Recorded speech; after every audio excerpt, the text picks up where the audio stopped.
thewellnesscouch.com, streaming wellness into your lives. Welcome to Love Life, featuring your hosts, Rebecca Detman and Jane Donovan. The sun shines bright as it moves across my face. I feel the light. Hi, you're sitting on The Love Life. I'm Rebecca Detman. And I'm Jane Donovan. And this episode we're going to be looking at guilt-free boundaries, which is a fantastic follow-on from what we talked about last week, Do You Attract Drama? So you might even want to listen to them one after the other, because in this episode we really go into teaching people how to start to remove situations, people, behaviours out of their life when they don't really have the courage to say no or go away or leave me alone. And I mean, Oprah talks about this a lot over her career. She talks about how she really only started to take off in her own personal power when she learnt to stop being a people pleaser. Oh, it's a very hard thing to do, to learn to say no. And the reason that people, well, there's many reasons, but one of the biggest ones is the feeling that other people won't like me if I say no. I'm going to be rejected. I'm going to lose this friendship or this relationship or this business associate. Somebody's going to get angry at me if I say no. There's going to be conflict if I say no. It's going to be making me in a situation where if I owe them because they said yes to me before, so now I've got to say yes to them. Oh. You know, there's all of those things going on. Beck's having a bigger heart. I'm having it. And also that one where you go, but who am I anyway to think I can say no to that? Like, there's so many different ways we come to this. I just realised, Jane. That's right. It's such a powerful word that has so much, dare I say it, drama attached to it.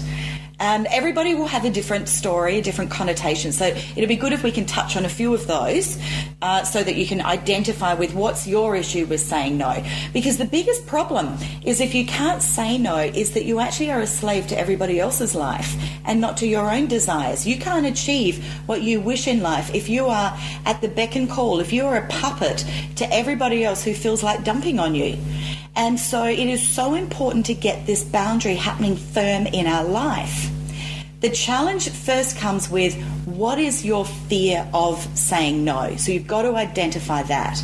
So as we started saying, for many people it means if I don't please this person, the relationship. And when I say relationship, I'm not just talking of a husband and wife or a partnership of any kind, and apologies to same-gender couples. I'm talking about any relationship with children, with friends, with parents, with co-workers. So what is the association with no there? Is it that they're going to withdraw that relationship? Are you going to lose your job? Are you going to lose the ease that you can spend your day at work? Is that person no longer going to invite you to their party? Are your children not going to love you? And so on it goes. So that's one of the issues. There's many ways of saying no as well. You don't just have to stand there and go, no. No one's going to do that. It doesn't need to be quite that abrupt or dramatic or threatening, you know. I mean, there's ways, of course, that you can really elegantly word an email and come off still looking like an absolute winner and the nicest guy in the world when you've actually said no. You can do this in text message, email. Yeah. I am a fan of face-to-face, though, because we must remember that while the stats vary from between 80% and up to 97%, a largest chunk of our body language or our communication is non-verbal. And so if you're really going into a situation where you think there's going to be a negative outcome, and one of them, of course, another big one is that people have a fear of is conflict from saying no. I'm going to end up in an argument. I'm not as strong as them. I know I'll end up having to say yes anyway. Yes. So if that's the scenario, sometimes it is good to hide behind a computer and send a well-written email, and here's my rule on that. You type it and it must stay in your draft box for 24 hours. You have to sleep on it. You then come back and I guarantee you will re-edit that. It'll be softer and more loving when you send it, and you'll be very grateful you didn't send the original version, no matter how nice you think it is. So you can hide sometimes behind an email, and it can serve. If you've got a big assertive energy that you're having to deal with, it can really serve to hide behind an email or text messages. Try not to do text messages though, because they're too short and too to the point, and they can be misinterpreted very easily.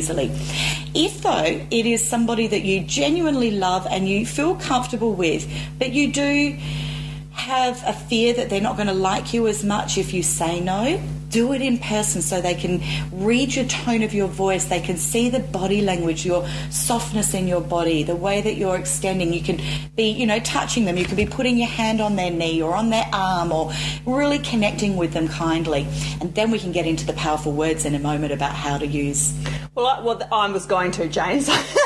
I was going to say eye language. So the most important thing is, if you are scared of maybe a little bit of a lashing out sort of a reaction, or a negative, a scary confrontation sort of a reaction, just make sure that every sentence you structure has I in it, meaning as long as you talk about it from your perspective, technically the other person hasn't got anything to get angry about, because you're not saying you. Well, and make sure it's not I da-da-da because you da-da-da. Okay, so it's well, look, I'm sorry, I just really feel that in my life right now, da-da-da. I've just, I need to do this for me. That sort of language is what you must stick to, because the minute you turn around onto the other person, you've given them something to fight with and get angry over. That's so powerful, isn't it? It's the I statement is very, very important. And I always like that little thing that I do with my children, where if you point a finger at someone else and use the you, so if you do your fingers in like a gun shape, you point your finger, you've got 3 coming right back at you. So you've got to be careful of that. The I is very, very powerful. My favourite way of saying no is the sandwich method. Now, the sandwich method, paleo diet people, but this is a simile here. Bread, ham, bread, processed meat. So we go, the bread is the good, the ham is the negative. Okay, so we're going to go good, negative, good. So an example would be on a date. Now, this is a really tricky one. How do I tell someone, I don't want to go on a second date. I don't want to see them anymore. You've had this lovely evening, you've enjoyed meeting them, but you just don't want to go on another date. And they're pushing for it. Awkward situation. Most people would struggle to say no with kindness here. So the easiest way is to say something positive. Start with the I statement. I've really enjoyed getting to know you today. Thank you so much for spending time with me. I'm not sure that you're really what I am looking for. I am looking for something I've just mucked that up. You do. You put a you in, and see how easy it is to do. It is. She turned it onto the person. I did. And I know. So you might want to rehearse this before you go out and do your little dumping. You do. You absolutely do have to. Absolutely. Yeah, that's interesting. I just stuffed that up. I've actually said that 1,000,000 times to clients.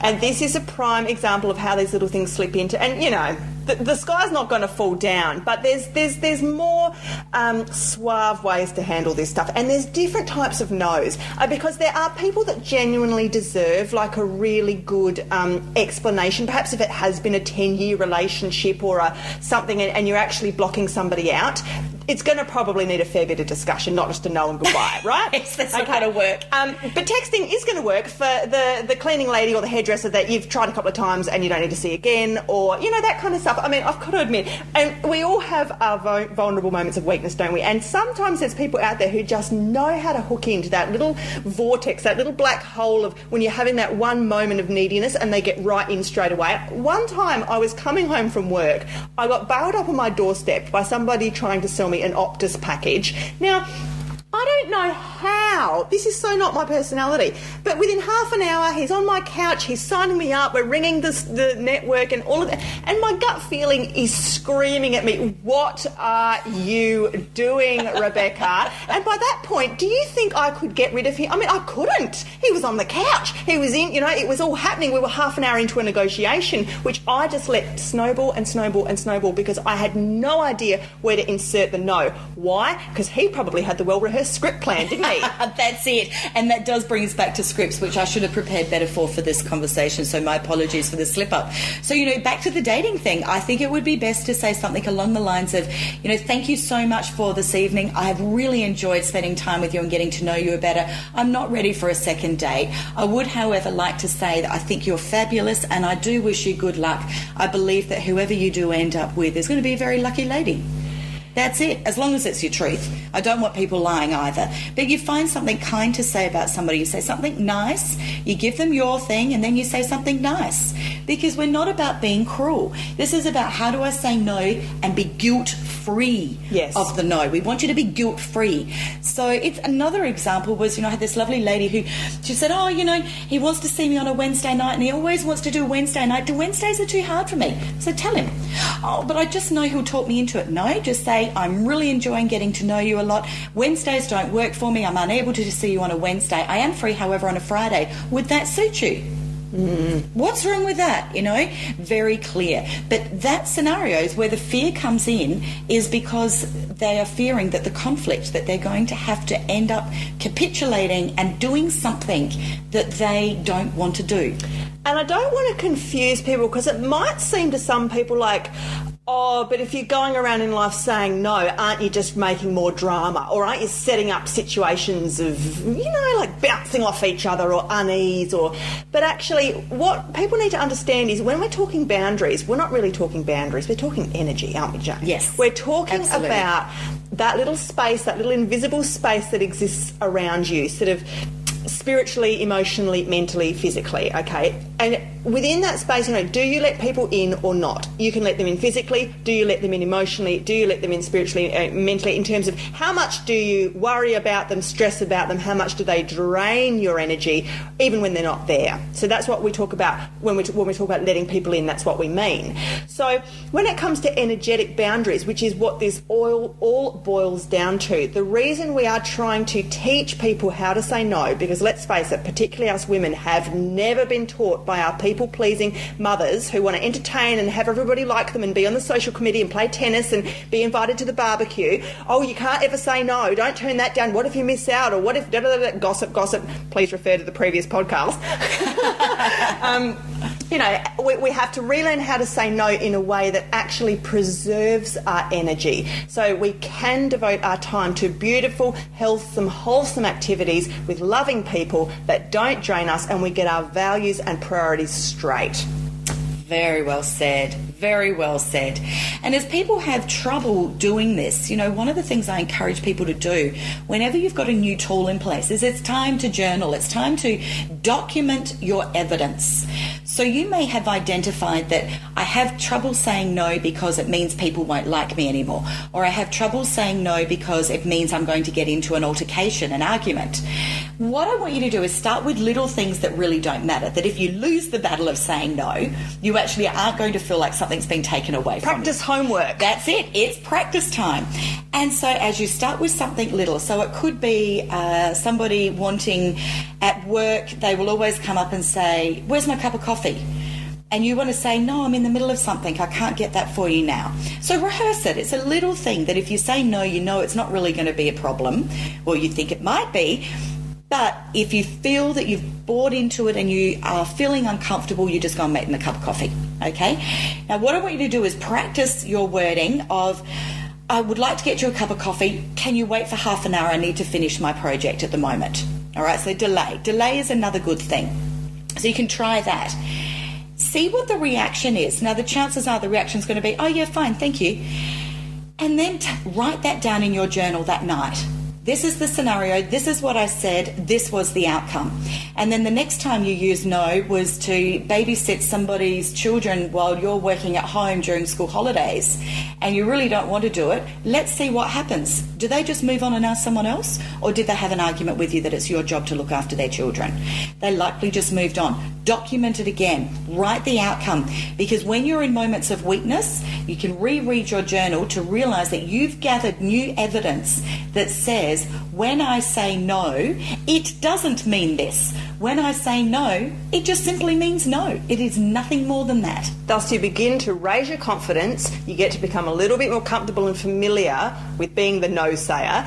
And you know what? This is all about personal power. You're actually beginning to increase your personal power. Because sometimes, as well, there might be a situation, let's say a couple's been married for 15 years and she's let something go on a bit too long, and it might not be anything terrible. Maybe it's just that he always plays golf every Sunday, and it's after about 7 years it's really starting to bother her. And she still lets it go on, because, you know, there's a million things we can say in her head. I'll just let that go, or I'm not going to bring that up now, or he's in a bad mood, he's tired now, we won't talk about that. And another 3 years go by and she still gets shitty about the golf on Sundays. And finally one day she realises it really has started to detract from her well-being. Back to the energy. Her energy is being so zapped for the rest of the week because of this unspoken battle that hasn't even happened, that, you know, she's not saying no and she hasn't put a boundary down about something she feels is important to her, in this case quality time.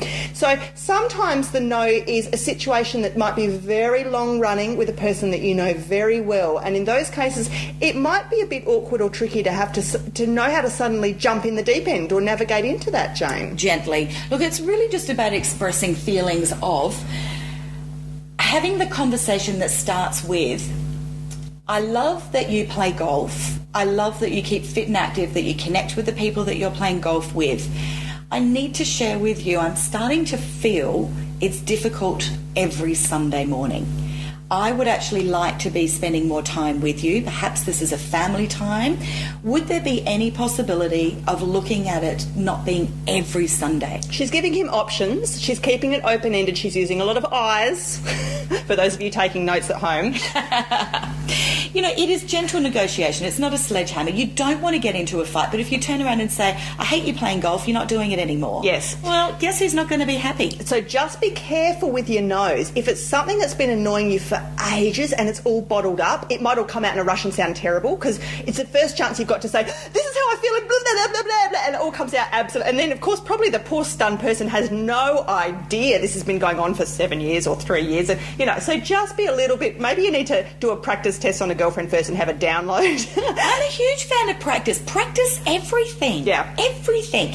You know, visualisation. Beck, you and I do so much visualisation.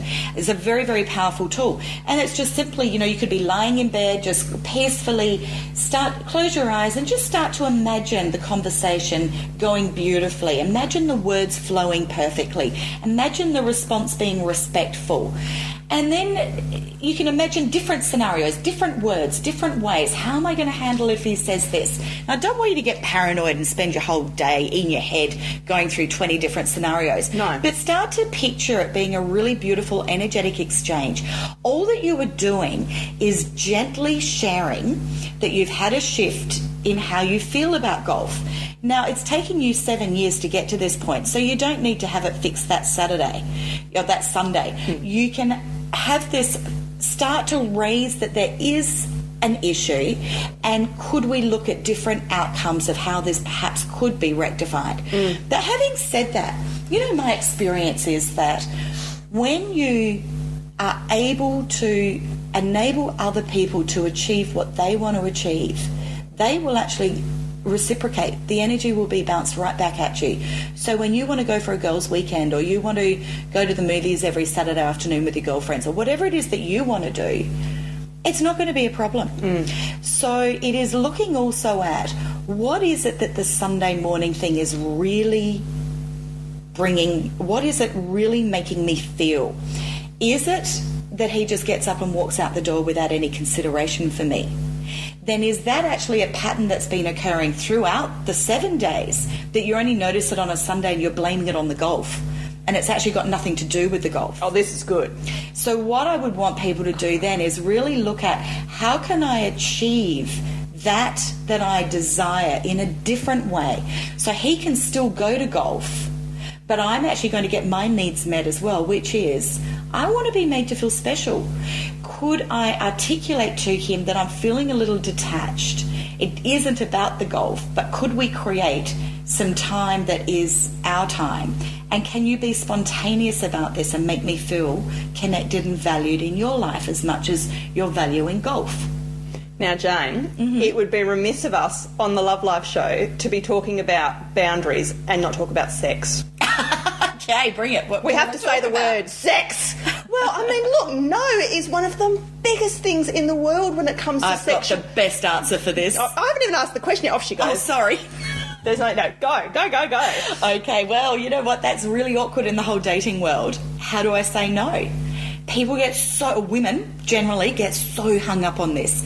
The easiest way of saying no is to simply say, you know what, I've really enjoyed spending time with you. I'm not ready to go there yet. Now, all he's heard is the words that you've enjoyed his company and the word yet. So you score a second date. And the second date, he tries it on again, and you smile and you very sweetly say, I've really had a great night. I'm enjoying getting to know you better. I feel like I've learnt a lot more about you this time. I'm still not ready to go there yet. And you can tease and fun and flirty. It's a compliment. It's nothing to be feared. There's another podcast, Jane, can you remember which one it was that we did where we talked about the 90-day rule? Which is Sex or Love on Valentine's Day. Is that the one it was? Yeah. So if you need to listen, go back and we do it properly. But this is another good boundary one for people who have real difficulty with their sexual boundaries. If they fall into bed with people who breathe, it can be the 3 month or the 1 month. It depends on the amount of time you need. But it's another good one just to have as in your little rule book, just to keep you on track. Well, look, another one so let's say you've now had 4 dates and he's hit on you 4 times and you've used the same line. You can actually then speak your truth. I'm really enjoying spending time with you. I'm not sure where this relationship's going to head. However, I don't become sexually intimate with somebody until I am in a committed monogamous relationship. I respect myself. And you know what? Men want keepers. They don't want the girl that's been around the block 16 times. They don't. It does take guts to say that, though, right? Yeah, but once you do it once, it's so empowering. It would be. It's empowering. Now, there's only going to be 2 responses from him. He's either going to hear the word yet and ask for another date, because he's also, like you, he's into you, or he's going to run for the hills and you're not going to hear from him again. Now, if that happens, you've just got to believe me on this, he was never a keeper. He was only there for sex. Yeah. Now, if that's what you're wanting, well, then go for it, and then we don't need to be talking about how to say no. But if you are not wanting that, that's how you determine the difference between a player and a keeper. Respect, yeah. So stop and think, I've dodged a bullet. Thank you. I actually used the word no, and I dodged a bullet, and I stopped bonding with somebody through oxytocin that I hardly know. Okay, Jane, what about during the act if it suddenly becomes a no for a girl? Oh gosh, you're dropping a hard one on me right now. Because this is real life, and I'm always thinking of teenagers. Like, it's just me. I always default to teens and to the younger women and how we can teach our daughters some of that behaviour, and men too. Everyone's got their sexual boundaries. Okay. Everyone's got their limits. All okay. right. We know things like safe words. Like if you're going to be getting into kinky play, you use a word that's not a sex word. It's a word like alligator or something that's got nothing to do with anything. And if you pull that word out, your partner knows you're serious and they back off. And there's a lot of trust that has to be involved in those sorts of relationships. However, let's say a girl and guy met each other, lots of chemistry in a pub, they go home, she's a bit drunk, they fall into bed, and all of a sudden she's just not, this is a very controversial one, isn't it? And I know in courts of law people get a little bit sort of, she was asking for it, or, but she led him on, and, they were nearly there, and you can't just turn around and say no at that point. Who does that? Well, you can. That's the thing. You absolutely can. It's grey area stuff, but yes. You know what? It is grey area stuff in people's individual minds. It's not in mine. It's black or white. We can stop doing anything that we do in life. Anything. At any point. In this moment. We only have this moment. We don't have anything forward. Doesn't exist. Yeah. At any point, it is perfectly fine to say no. Oh my, but we've got the schoolyard thinking of, but he's got an erection. He's going to be in so much pain now if he doesn't have an orgasm. You know what? No, the teenage kids need to hear that. That's all the boys have spread that rumour to make sure that the girls go all the way. Blue balls. And the fear, though, there is also that fear that they're going to get violent with me. Well, you know what? Okay. Fine line here between I don't want you being in a situation where somebody is getting violent with you.